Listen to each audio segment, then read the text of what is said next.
Amém. Boa noite a todos, graça e a paz. Que bom que o senhor veio, a senhora também, você que eu não conheço, primeira, segunda, terceira vez.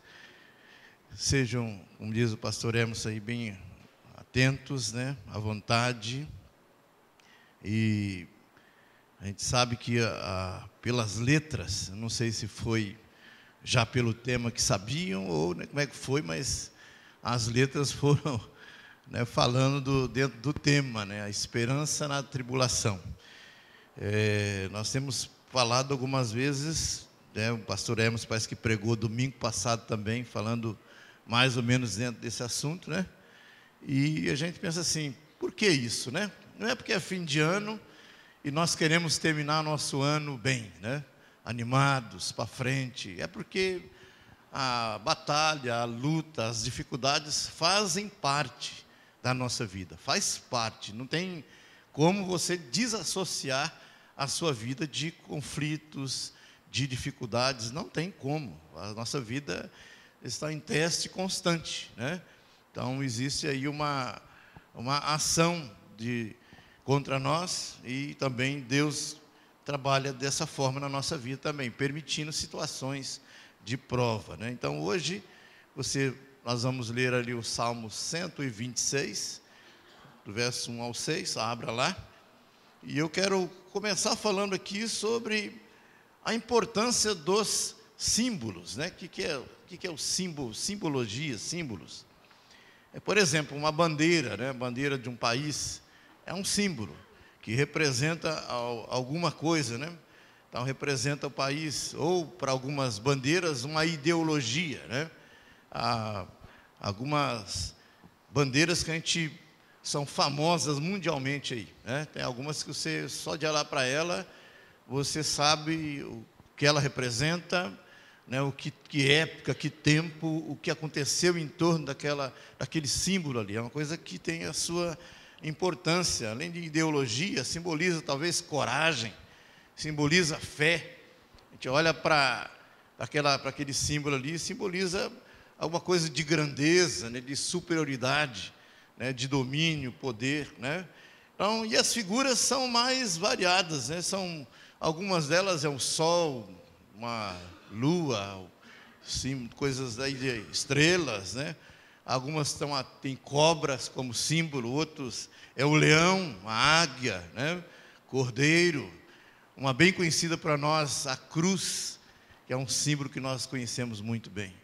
E podemos pensar em outros, como o próprio altar, que tem uma simbologia muito forte. Mas a coisa que eu quero falar hoje à noite aqui é algo que simboliza o centro da vida do homem, que é o seu coração. Então a gente olha, né, que simboliza, a gente tem aí as controvérsias, as discordâncias. O coração é o centro da vida do homem, mas nós falamos que é, né? Em algum lugar, parece que uma tribo de índio, eles falam que é o rim, que é o órgão principal. Nós falamos como coração. A nossa Bíblia fala que é o coração.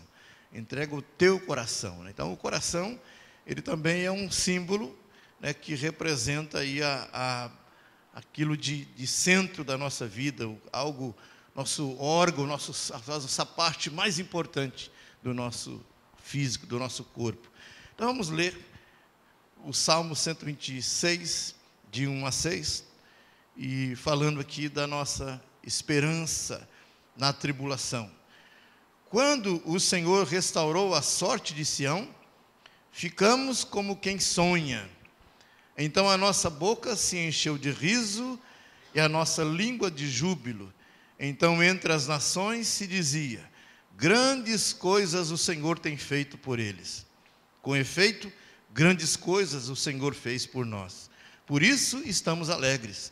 Restaura, Senhor, a nossa sorte, como as torrentes do Neguebe. Os que com lágrimas semeiam, com júbilo ceifarão. E quem sai andando e chorando enquanto semeia, voltará com júbilo, trazendo os seus feixes. Amém. Senhor, muito obrigado pela sua palavra, que lida, relida, pregada. Deus traz, só ela por si só já traz uma mensagem para o nosso coração. mas nós queremos que o Senhor nos faça entender, aplicá-la para nós hoje, para o nosso momento aqui, para a nossa vida. Não sei como o irmão, a pessoa que está aqui hoje está vivendo, não sei aquilo que ele vai poder ou vai enfrentar amanhã, ou qualquer momento da sua vida, agora, recente, o tempo tão breve para ele ou ela, mas nós oramos que a graça do Senhor venha nos ajudar a entender e aplicar essa palavra para os nossos corações, em nome de Jesus. Então a gente entende que são símbolos, né? E uma delas é a bandeira, mas a gente sabe que bandeiras estão sendo derribadas, estão sendo, vamos falar assim, desse símbolo importante, tem muitas vezes sido derrubado, sido atingido de alguma forma. Falando de bandeira, nós estamos falando aqui do Evangelho, daquilo que Deus tem proposto para nós, então nós sabemos que o nosso inimigo, ou seja, os nossos inimigos têm tentado nos atingir de alguma forma. E aí você sabe que você não está sozinho nesse universo. Há um mundo espiritual à sua volta, você não está sozinho. Tem aí milhares, podemos dizer, quem sabe milhões de seres que nós não vemos. Anjos da parte de Deus, como anjos que são os caídos, que são da parte do inimigo. Então, e eles, a Bíblia fala que tem um tríplice projeto, que é roubar, matar e destruir. Então, nós somos o alvo, nós somos essa meta deles, porque ele não quer ver de forma nenhuma, nenhum dos homens, nenhum de nós vencendo de alguma maneira. Ele quer nos ver sendo derrotados. Então, com certeza, o inimigo tenta nos atingir, tenta nos fragilizar, destruindo o centro, vamos dizer assim, que é o nosso coração. Então, entendemos que há um governo sobre a nossa vida. E a briga, com certeza, o inimigo não está lá querendo simplesmente te prejudicar no sentido material. Porque a coisa que ele mais interessa, o que ele mais tem de interesse, é o coração do homem. E ele sabe que quanto mais homens se voltarem contra Deus, ou serem enganados e ser levados para a condenação eterna, mais o coração de Deus está entristecido. Então, o alvo dele é alcançar o coração do homem, é destruir a vida do homem, pegar o seu centro, o seu ser. Então a gente entende que essa força tem batalhado contra a gente, minando as nossas forças, a nossa coragem, a nossa fé. Mas na história, né, nós entendemos que foi assim, quando Israel, como povo de Deus, era atacados, ou por muitas vezes atacados, e por menos 2 vezes nós entendemos que o símbolo que representava a espiritualidade de Israel, que era o templo que Salomão construiu, por 2 vezes foi destruído, por 2 vezes. A primeira vez, lá no Velho Testamento, né, quando foi invadido Jerusalém, e foi destruído. A segunda vez, já no governo romano, quando um general chamado Tito invadiu Jerusalém, dominou a área dos judeus ali, e invadiu o templo, e destruiu o templo. Mas antes disso, ele entrou a cavalo dentro do templo. E ali no altar sagrado, onde os judeus sacrificavam os cordeiros, representando a sua fé em Cristo, ali ele sacrificou um porco. E ali, como se diz, blasfemando, dando uma posição de questão de ridicularizando a fé, a pessoa de Deus, a crença deles. Isso era uma forma de atingir o centro do coração das pessoas, da fé deles ali. Então, ao olhar para o seu templo, que era hoje, a gente vê aí algumas fotos ou filmes, etc., onde tem lá uma pequena parte do muro, onde dezenas, milhares de pessoas até hoje vão ali para fazer as suas preces, suas orações. Aquele lugar era o lugar, vamos dizer assim, mais alto em termos de adoração, de busca, de fé. Aquilo que representava a fé dos judeus de uma certa forma. E hoje está lá um pedaço de muro, onde eles estão ali fazendo as preces, as suas orações. E essa era o ataque, era a ação do inimigo de falar assim, vamos fragilizá-los, vamos tirar a fé. Com certeza era minando a fé, porque esses homens ali não tinham fé em Deus, né, a crença. Então todos nós sabemos que a gente também enfrenta nossas baixas, né? Nós temos aí dificuldade, nós temos lutas, enfrentamos situações, momentos em que a nossa fé é questionada. Por muitas vezes já ouvi irmãos compartilhando com a gente sobre isso, e algumas vezes é um parente, é um amigo, alguém que o questiona na sua fé, ou na sua crença, ou em Deus, a pessoa de Deus, ao ver a pessoa passando por uma provação. E uma das coisas que eles questionam é: cadê a sua fé? Cadê Deus, seu Deus? Se você está passando por essas dificuldades, onde é que está a sua fé? Cadê Deus na sua vida? Então, na concepção das pessoas, o ser crente é ser imune de todo e qualquer problema. E nós sabemos que isso não é verdade. Nós não somos imunes aos problemas, nós não somos imunizados à questão de provação, de luta, de batalhas, nós não somos. Mas alguns, para questionar e bater na nossa, vamos dizer assim, fraqueza do momento: cadê a sua fé? Cadê o seu Deus? Cadê a fé que você tem? Onde é que está Deus que não haja em favor da sua vida, haja em favor da sua necessidade? Isso é uma forma de bater ali bem no ponto em que nós às vezes estamos sentindo fragilizados, e a gente começa a entender ali que a nossa própria consciência nos cobra. A nossa própria consciência nos cobra. E haja vista que sempre tem um ou outro irmão que está ali questionando: por quê? Por que isso? Por que Deus permitiu? Por que essas coisas acontecem? Por quê? O porquê? O porquê? Então a pergunta errada: por quê? Então é como se estivesse ali questionando, né, que a sua pessoa, ou a sua família, ou a situação que ele enfrentou, que está enfrentando, ele não é merecedor disso. Às vezes porque não entende, né? Uma pessoa falando comigo isso, fala assim: olha, eu vou chegar lá no céu, vou perguntar para Deus: Senhor, por quê? Por que isso, Senhor? Por que o Senhor está permitindo que essa situação me atinja? Então nós somos fragilizados, e a nossa fé também é questionada, ou seja, o nosso coração, o nosso centro do nosso ser está ali sendo atacado, tocado de alguma forma. E aonde a nossa fé é arguida, a nossa crença é arguida, o amor de Deus está sendo questionado, a palavra de Deus, as promessas dele estão sendo questionadas, e a gente está aqui balançando diante dessa situação. Então o inimigo das nossas almas também nos questiona a fidelidade de Deus. O inimigo, ele já vai, não é direto na situação, mas vai direto na pessoa de Deus. O inimigo das nossas almas, ele já toca na questão direta: Deus, cadê a fidelidade dele? Se Deus é fiel, por que ele está? Se ele te ama, por que ele permite? Então o inimigo, quando nos ataca de uma forma, ele questionando a nossa fé, a nossa crença, ele vai direto à pessoa de Deus. Ele está preocupado em ver o seu fracasso, mas a pessoa que ele quer primeiro atingir é o seu Deus. Se Deus fosse fiel, se ele te amasse, se ele estivesse cuidando de você, ele não permitiria você passar por isso. Cadê o amor de Deus? Cadê o amor de Deus?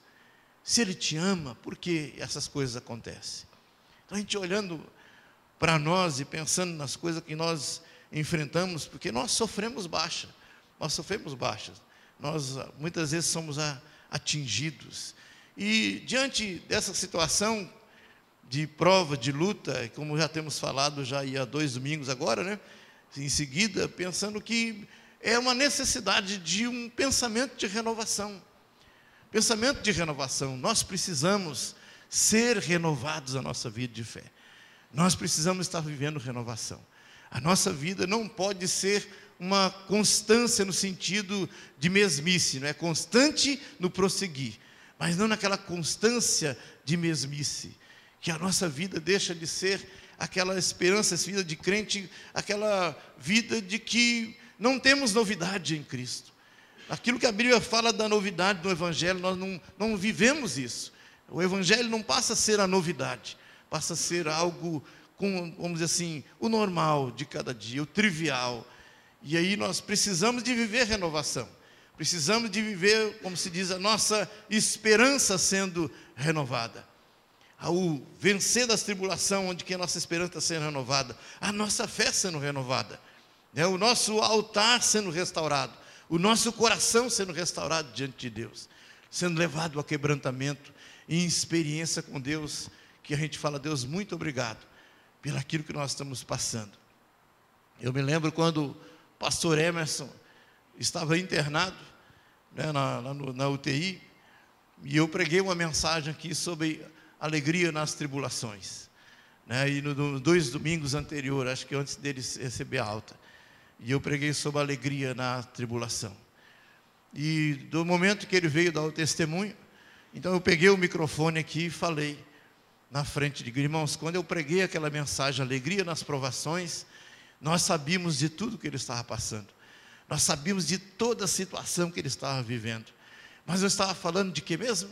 De alegria nas provações. Momento difícil para nós, momento em que nós somos colocados em xeque na nossa confiança, momentos que Deus nos colocou numa situação, como se diz, numa moenda ali, de ser exprimido até a última gotinha pingar. E aí a gente falando de alegria nas provações, alegria, alegria. Nós temos que ter motivo de muita alegria, de toda alegria, ao passarmos por várias tribulações ou provações. Aí pensando, que contraponto, que ponto divergente da nossa vida. E a gente pensa, mas é isso que a Bíblia nos ordena, tenha motivo de toda alegria, ao passares por várias provações, por várias.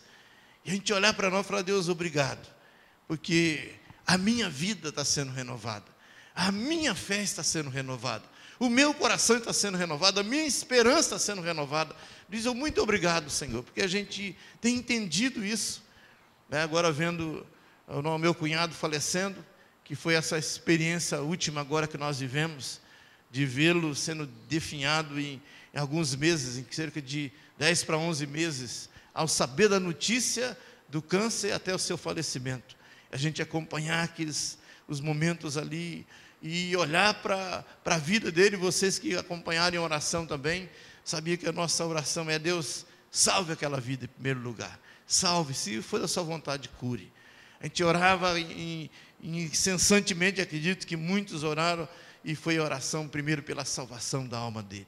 E nunca em nosso coração houve desespero, não é porque nós estamos confiados em uma palavra vazia, numa palavra que não nos assegura de nada, é uma coisa no vazio, não, pelo contrário, porque nós acreditamos que para Deus a alma dele também é tão importante quanto qualquer uma outra. E o Senhor com certeza quer salvá-lo. A gente sabe disso, Deus não quer que nenhum se perca, mas que todos sejam salvos. Mas a gente entende que no momento que a gente passa, a provação ali não é fácil. O ser colocado em xeque, a nossa confiança, a nossa esperança, de onde que está. Então aí a gente precisa de renovo, a gente precisa de renovação, a gente precisa de olhar para nós e estar sendo renovado nessa nossa experiência, na nossa confiança. Então, restaura, Senhor, a nossa esperança. E como, Senhor, como o Senhor pode restaurar? Salmo 126, verso 1 e 2. Vamos ler aí. Quando o Senhor restaurou a sorte de Sião, ficamos como quem sonha.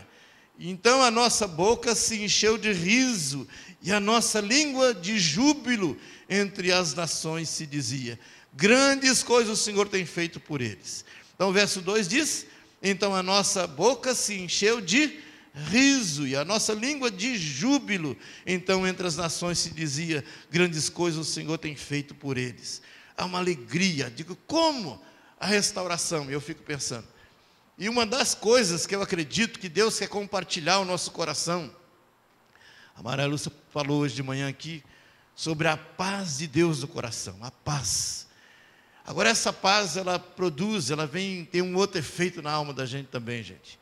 No momento que nós estamos ali vivendo a provação, a dificuldade, é a alegria, é o gozo. Então ele fala aqui da alegria, e a Bíblia fala que o Senhor tem nos dado, ou seja, derramado sobre nós a alegria dele, nos nossos corações, e a alegria do Senhor é a nossa força. E eu fico pensando sobre isso, como é que a alegria do Senhor é a minha força, a alegria do Senhor me fortalece, e eu vejo que isso é uma forma que Ele responde para nós, na nossa vida de obediência, de sujeição, de caminhar, de adorá-lo, apesar de tudo e qualquer coisa. À medida que eu me dou a Ele em adoração, em louvor a Ele, a Bíblia fala que Ele se alegra, e na alegria dEle eu recebo força. O reflexo do coração dEle reflete na minha vida, me produzindo na minha alma forças. Aquilo que parece impossível, difícil, complicado de se avançar, e a gente começa a ver que há algo diferente no coração da gente, uma alegria, um gozo. A alegria do Senhor é a nossa força, mas a alegria que está no coração dele, mas por nos ver ser provados, por nos ver vencer, por nos ver romper a nossa caminhada de fé. E a minha atitude, meu coração, produz no coração dele alegria, satisfação nele, por ver a nossa vida como servo em obediência. E essa alegria está no coração dele, reflete como força para nossas vidas. E nós caminhamos, levantamos a cabeça, enfrentamos, e depois de passar aqueles momentos, a gente olha para trás e pensa, como é que passamos por isso? Como é que enfrentamos a situação da maneira de como nós enfrentamos? Não, como diz, abatidos, mas não derrotados, ali olhando para a situação, para a dificuldade nos olhos, e sabendo que nossa vitória é certa. A outra coisa que nós entendemos, que a alegria que a Bíblia fala que Ele nos concede, é fruto do Espírito. É fruto do Espírito. Gálatas capítulo 5 fala que o fruto do Espírito, e uma das coisas é a alegria e a paz. É fruto, ou seja, resultado da presença de Deus em nós. É resultado, ou seja, Deus em mim, Deus em mim, Deus em nós, Deus em você, é resultado disso, dessa presença, que é a alegria, que é o gozo. Então a gente entende que não vem por causa de circunstâncias. A circunstância pode produzir algum momento de felicidade para a gente, mas que passa. Pessoas podem trazer um pouquinho de, vamos dizer assim, de felicidade para nós, mas passa. Coisas que nós adquirimos traz uma alegria, uma felicidade passageira. Mas a alegria, fruto do Espírito, é aquela que permanece dentro da gente, independente de qualquer circunstância, independente das coisas, independente de pessoas, independente do que for. Ou seja, não depende para que essa alegria esteja sendo renovada na nossa alma, no nosso coração. E é isso que faz diferença. É isso que faz diferença. Eu estou aqui pensando sobre uma velha história, fato, não é uma só ilustração. Já contei aqui algumas vezes que nós assistimos ali na igreja presbiteriana um testemunho, uma fala de uma coreana, norte-coreana, que ela era, né, era guarda lá naquele lugar onde que ela, ou seja, tinha ali as outras coreanas presas, que eram cristãs, e naquele campo de concentração, onde as pessoas que confessavam a fé, no caso de mulheres, eram aprisionadas naquele lugar. E essa mulher, no testemunho dela, ela conta que ela não viu nenhuma das mulheres que lá foram lançadas para serem punidas pela fé delas em Cristo, saírem vivas. Nenhuma delas. Todas morreram, todas que estavam lá quando ela chegou para trabalhar como guarda nesse campo de concentração, e as outras todas que chegaram, que ela viram, chegando estável, de boa saúde, com boa condição física, e ali adoeceram e lá morreram. Ou morreram de fome, ou de doença, ou de enfermidades, ou de tortura, ou de momentos diversos ali. Nenhuma das mulheres saíram vivas, nenhuma. E ela dando testemunho, ela falando que mesmo com tanto sofrimento, com tanta agonia, com tanta coisa que elas sofriam ali, ela observou que nelas tinha algo diferente. Tinha algo diferente. Não tinha alimento, não tinha amparo, não tinha família, não tinha visita, não tinha ajuda de ninguém, apoio de ninguém. Mas ela falou assim, olha, eu percebia que nelas tinha algo diferente. Havia uma felicidade, uma alegria que exalava do coração daquelas mulheres e refletia naquele rosto abatido, amarelo muitas vezes por causa da doença ou pela fome que estava passando, mas havia uma irradiação de uma alegria que brotava do coração delas. E aquilo impressionava.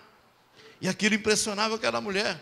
Foi aonde que ela foi questionar, mas por que isso? O que que vocês têm? E aí aquelas mulheres que já estavam ali pagando pela fé, declarou Jesus para ela. A razão, na verdade, da motivação nossa, de tudo que acontece, é porque nós acreditamos em Jesus. Jesus mora em nosso coração, e essa alegria não é por causa da circunstância, não é porque nós, pessoas ou coisas que nos faltam, não é por causa de nada, mas é porque Jesus mora no meu coração. é porque Jesus está dentro do meu coração. Então, irmãos, como é que podemos pensar nesse resultado do como Deus vai dar isso para nós, esse gozo, essa satisfação do Espírito Santo em nós, na sua vida, nossa vida. E eu espero que você possa testemunhar disso, possa testemunhar desse gozo, dessa alegria que há no seu coração, como fruto do Espírito, como fruto do Espírito. Que você não precise de outras coisas para estar sendo acrescentada na sua alma para você se sentir satisfeito. Mas Cristo, a alegria de Jesus, seja já o suficiente, já esteja sendo abundante na sua alma, no seu coração. Entendemos também que a outra forma que Deus tem nos abençoado, como diz o texto, está falando da presença de Deus, da presença do Espírito Santo, e a gente está ali andando daquela forma que o Senhor tem nos levantado diante da situação. Então nós não somos, ou seja, alguém cheio de vento, né? Cheio do nada, tentando ficar de pé.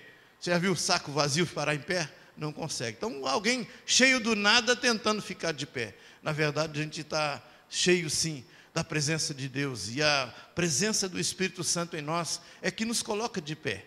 Nos coloca de pé diante da situação e olhamos com nossos olhos da fé para o futuro, um futuro breve.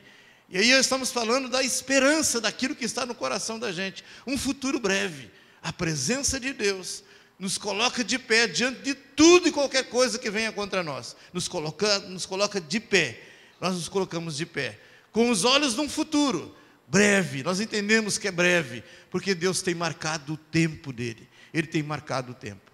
Eu gosto de frisar isso. A aprovação, ela tem um tempo de começo e um tempo de fim, porque Deus tem um propósito com ela. Então a gente olha com nossos olhos da fé, nós entendemos, breve, isso vai terminar, isso vai acabar, isso vai cessar. Eu entendo que tem um tempo, e eu estou olhando com meus olhos da fé, eu vendo aquilo que vai ser real. Algo vai ser real na minha vida, vai ser real para mim.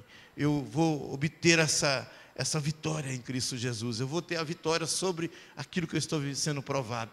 Então eu olho com o coração da realidade, um coração que não é uma questão de vazio, como você diz assim, por que você espera? Não sei, não é algo vazio, não é algo incerto, é certeza, é real.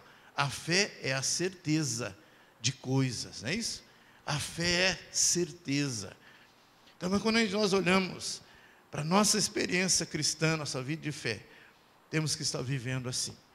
E isso eu acredito que para mim é o Evangelho, é a pessoa de Deus em nós. Então, outros resultados que eu quero falar aqui, como por exemplo, a nossa autoridade espiritual sendo renovada. Quando fala de autoridade, nós estamos falando de inimigos que batalham contra a gente, e o alvo central dele é o nosso coração. E a Bíblia fala que nós temos a autoridade espiritual. Falando de inimigo, estamos falando de inimigos espirituais, demônios que lutam contra a nossa vida. E contra eles nós temos autoridade. Contra eles nós temos autoridade. E a Bíblia fala aqui, lá em Tiago, capítulo 4, verso 7, não é isso? Capítulo 4? Não, isso mesmo, capítulo 4, verso 7. Sujeitai-vos a Deus, né? Mas resisti ao diabo e ele fugirá de vós. A nossa autoridade no mundo espiritual. E a gente identificar que há uma ação espiritual contra nós, nós em nome de Jesus podemos nos levantar contra, repreender em nome de Jesus. E a palavra nos garante isso. A minha vida sujeita a Deus, eu vou resistir ao diabo e ele fugirá de mim, fugirá de vós, e você também. A nossa autoridade, a nossa condição de falar assim, olha, Satanás ou demônios, já te identifiquei como tal, e eu estou declarando, eu te repreendo em nome de Jesus, e segundo a palavra, bata em retirada, saia desse lugar, saia da nossa casa, saia do que, onde tiver ele em ação, e nós temos autoridade para poder repreender. Gente, isso é para todos os crentes, é para todos os cristãos. E aí onde a Bíblia fala que a porta do inferno não prevalece contra nós. E a gente vê assim, a porta do inferno não pode prevalecer contra você, igreja. Não pode. As portas do inferno não podem prevalecer contra a igreja do Senhor. A igreja é você, a igreja somos nós. A questão da autoridade. Eu olho para a minha vida e falo, Senhor, muito obrigado. Porque quando eu identifico o inimigo, e ele é um inimigo espiritual. Estou entendendo que a minha batalha é contra, direta. Já vou na pessoa dele, repreendendo no poder do nome de Jesus. E eu tenho autoridade para isso. Eu tenho autoridade, você também tem autoridade. Você pode repreender e ordenar que ele saia, né? Que ele bata em retirada. Pensando também no nosso sacerdócio. O que é o nosso sacerdócio? Nosso papel de sacerdote, que já tenho falado algumas vezes aqui, que é o papel de apresentar os homens ou homens a Deus, né? Nas suas necessidades, sejam espirituais ou pessoais. Apresentar a necessidade de homens, apresentar pessoas. E também todo cristão, todo crente está na condição de sacerdote. Todo crente está na condição de sacerdote. A gente entende que há função diferente no corpo. Um é pastor, o outro é apóstolo. Um é profeta, o outro é evangelista. Todos nós temos função diferente. Mas no quesito a autoridade, no sentido espiritual, sacerdote, todos nós somos sacerdotes. A Bíblia nos chama de sacerdotes. Todos nós somos. E a gente olha às vezes que parece que alguns irmãos que não têm entendido isso na sua vida. Não têm entendido que depende de alguém para. A gente vê isso que algumas igrejas, alguns pregadores têm colocado as pessoas nessa condição, de vir até eles para poder ser abençoado, de vir até aquela pessoa, vamos ter até o ungidão, para que assim eu seja abençoado. A condição, todos nós somos sacerdotes, todos nós somos sacerdotes, todos os crentes são sacerdotes. Isso quer dizer o quê? Você está na condição de colocar pessoas, alguém, diante de Deus e apresentá-la diante de Deus. Não é como mediador. Nós não somos mediadores. É isso, nós não somos mediadores. Nós somos intercessores. Mediador só tem um, que é Jesus Cristo justo. Só Ele que é o mediador. Então não representamos ninguém diante de Deus com respeito aos seus pecados, à sua culpa, à sua falta. Esse é o único que pode apresentar, é Jesus Cristo. Não estamos falando nessa condição de mediador. Estamos falando na condição de intercessor, daquele que Deus escuta as orações. Aí eu fico pensando, igreja, acorda, entenda isso na sua vida, para você entrar no campo da intercessão, na oração, de abençoar vidas, de abençoar pessoas. No mundo espiritual, nós entendemos que aqueles que não estão na condição de ser abençoador, porque precisam, né, de Jesus, precisam de Cristo, aí nós como igreja, nós como intercessor podemos apresentá-los. Como eu disse, não é como mediador, apresentando seus pecados. Senhor, perdoa o pecado do fulano. Senhor, aceita o fulano. Então, nós não estamos como mediador, é Jesus que é o mediador. Porém, nós podemos interceder pela necessidade que ela tem e orar por ela. E Deus escuta nossas orações, ouve as nossas orações. E eu fico pensando, às vezes a gente... quantos de nós temos o hábito, de orar, de estar buscando a Deus? E a gente fala tanto do nosso tempo devocional, do tempo nosso de Bíblia, tempo de joelho no chão, e a gente fala das nossas reuniões de oração, a gente vir juntos aqui orar, como intercessores, como aquele que está colocando alguém. Mas a gente sabe que, foi falado isso quinta-feira passada, a vida de oração é uma batalha, é uma luta. Uma das batalhas que você enfrenta é a sua carne.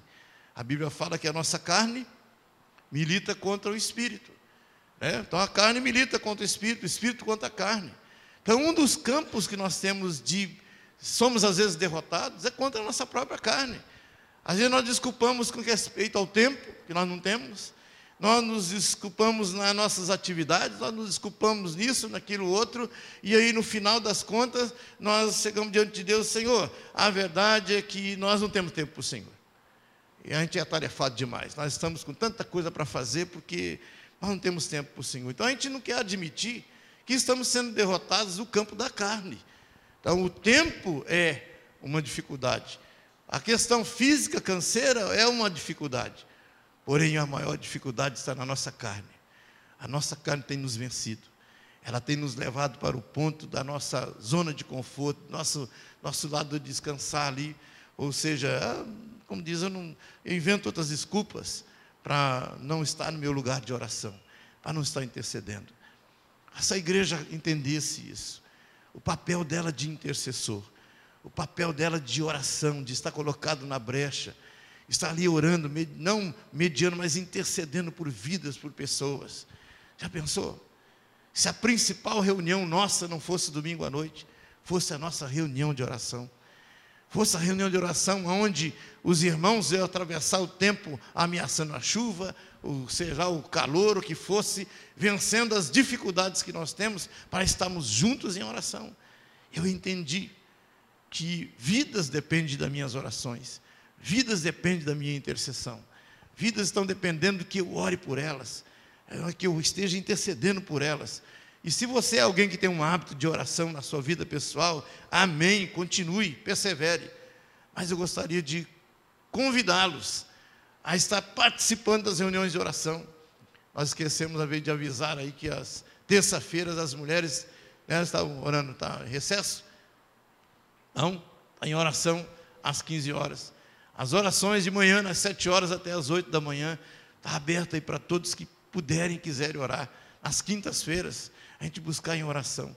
Mas se nós como igreja acordássemos para essa posição de intercessores, de estarmos falando, Senhor, nós queremos orar.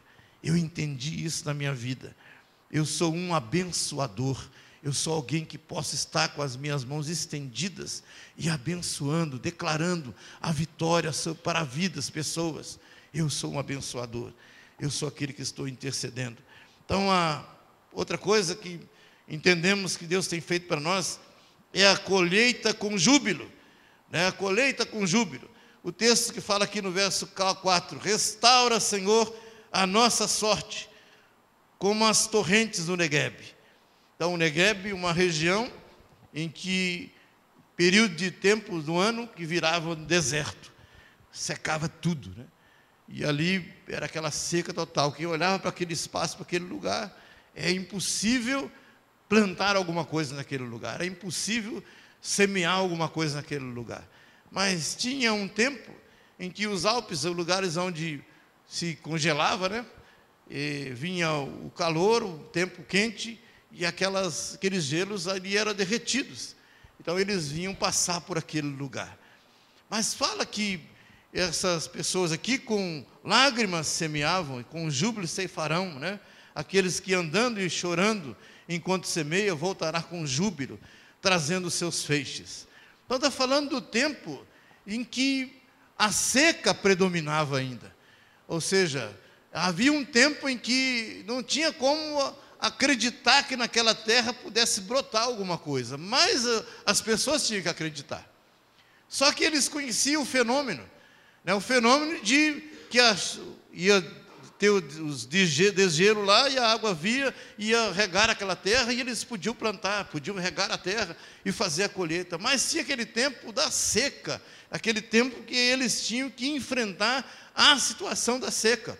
Tinham que preparar as sementes, tinham que preparar as ferramentas, tinham que sair ali depois preparando o terreno, e como se diz, debaixo do sol escaldante, tinham que preparar. Eles acreditavam que a água viria, que o irrigar da terra viria. Era um processo de um milagre no sentido geográfico daquilo que estava acontecendo. E a gente entende que a nossa vida de fé é exatamente isso. É exatamente isso. Então é como pensar que vai ter o desgelo lá, e a água esse lugar aqui vai virar um rio, onde nós vamos estar irrigando a terra, fazendo os plantios, e daí vinha o tempo da colheita e a festa, etc. Então, ou seja, há uma certeza nas coisas. E a nossa vida de fé, é isso que ele está falando assim, o que os que semeiam com lágrimas, com júbilo ceifarão. Ou seja, o nosso coração com alegria, aquela expectativa de uma certeza, vai ter uma certeza, a água vai vir, a terra vai ser irrigada, a semente já foi lançada, o fruto vai ser dado. Então havia uma certeza.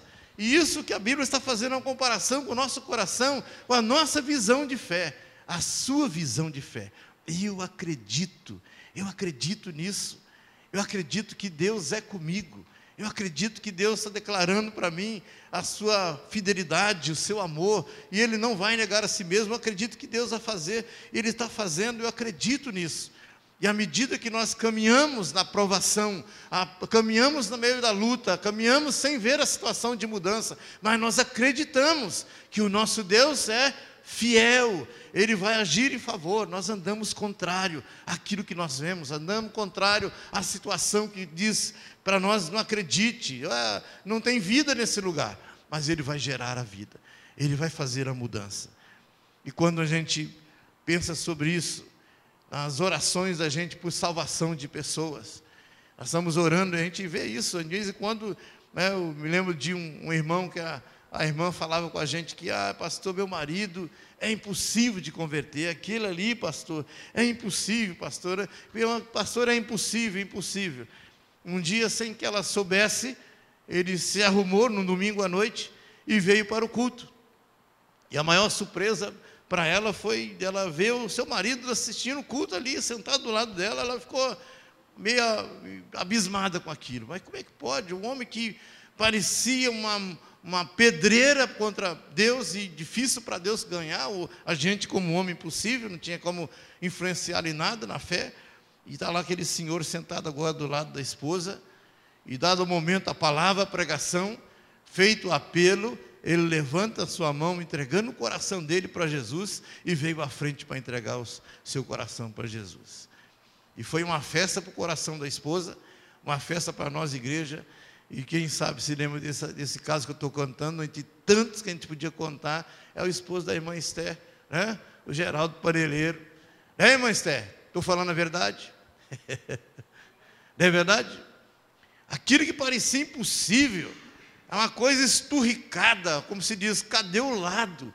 Cadê o lado? Onde é que está aquilo que está para frutificar, para dar vida ali? Não tem. A gente, nos nossos olhos humanos, para nós é impossível. Aliás, todos nós aqui somos milagres de Deus, todos que somos aqui convertidos, nós somos milagres de Deus.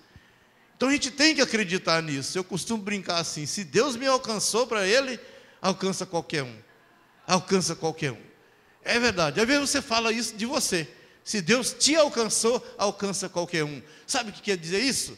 Que Deus pode produzir milagres aonde parece que é impossível. Ele pode produzir milagres.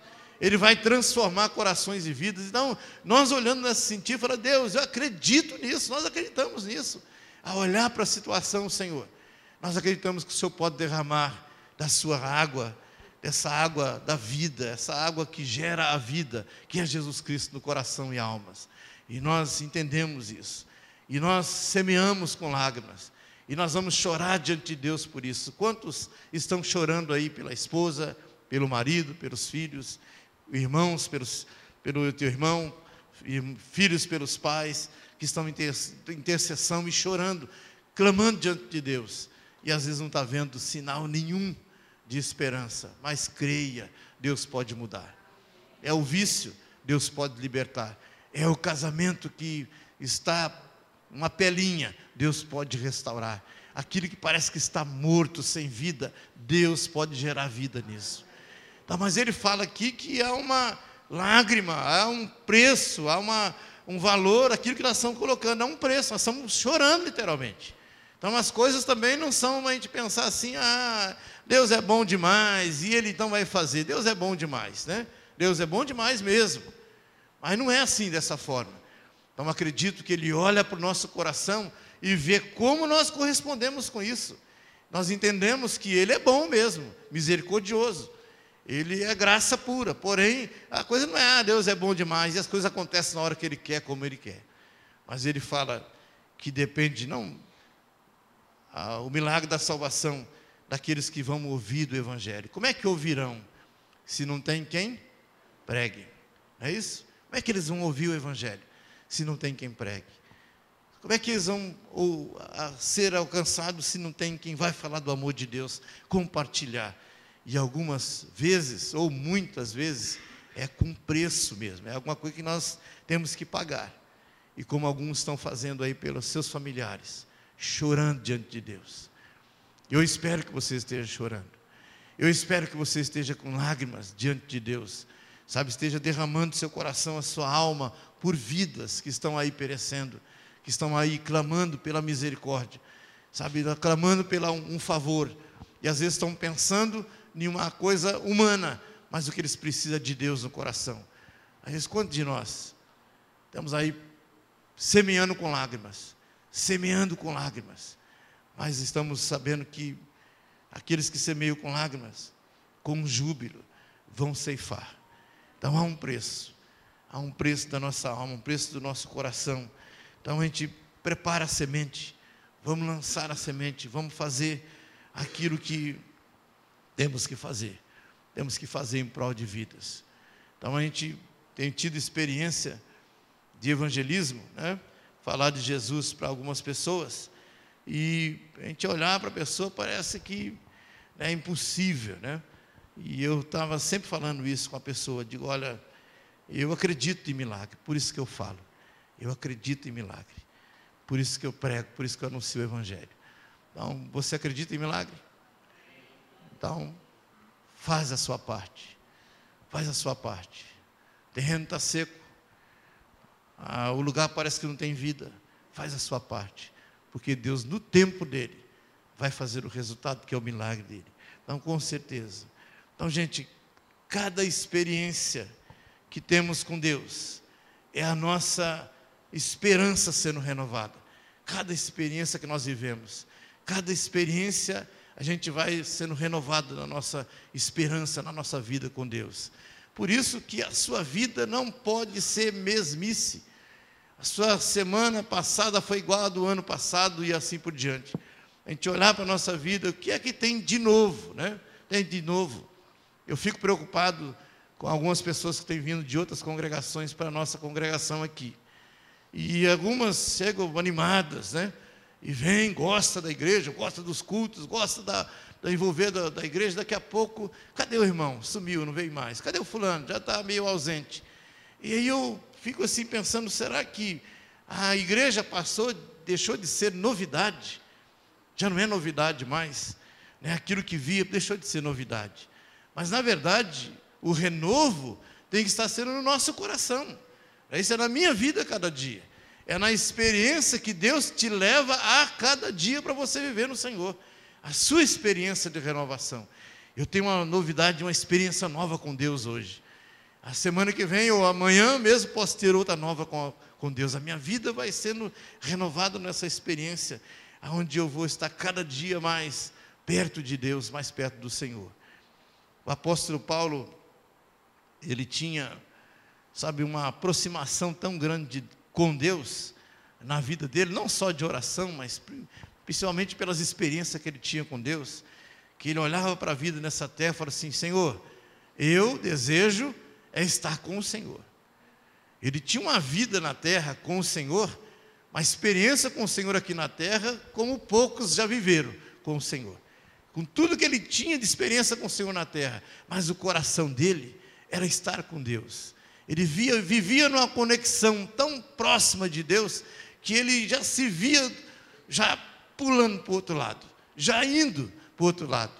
Ele falava assim, olha, tem algumas coisas para fazer aqui ainda. Então tem algumas coisas para me cumprir aqui na terra, mas ele se via já quase que pulando do outro lado, quase indo para a eternidade. De tanta era a sua comunhão com o Senhor, de tanta era a aproximação dele com Deus, que tanto fazia viver na terra, como ele partir para a glória. Era a comunhão, era o relacionamento. Tanto faz estar aqui hoje, como partir agora para a eternidade. A experiência que nos renova e nos aproxima de Deus cada dia, cada momento. E eu espero que esteja sendo essa a sua experiência. Amém? Quero chamar Nilberto e a banda. Cadê, Nilberto? Nós temos duas para cantar, já que você estava querendo cantar 3, mas vamos cantar só uma. Foi a segunda que nós cantamos hoje. Vem aqui para frente, a banda. Então, fala com Deus hoje. Senhor, restaura, né, a nossa esperança. Restaura o nosso coração, a nossa alegria, a nossa confiança, pelo fluir do Espírito Santo, e nos dando o fruto da bênção. Você sabe o que é o fruto da bênção, para encerrar aqui? É aquilo que ele fala no verso 6. Quem anda Quem sai andando e chorando enquanto semeia, voltará com júbilo, trazendo os seus feixes. Então, uma pessoa que está semeando, chorando, está ali pagando um preço, mas ele volta com júbilo, trazendo os seus feixes. Sabe o que é isso? É o fruto da bênção. É o fruto da bênção. É eu poder contar a experiência do que eu estou vivendo com Deus. Eu espero que você tenha tido essas experiências também com o Senhor. Amém?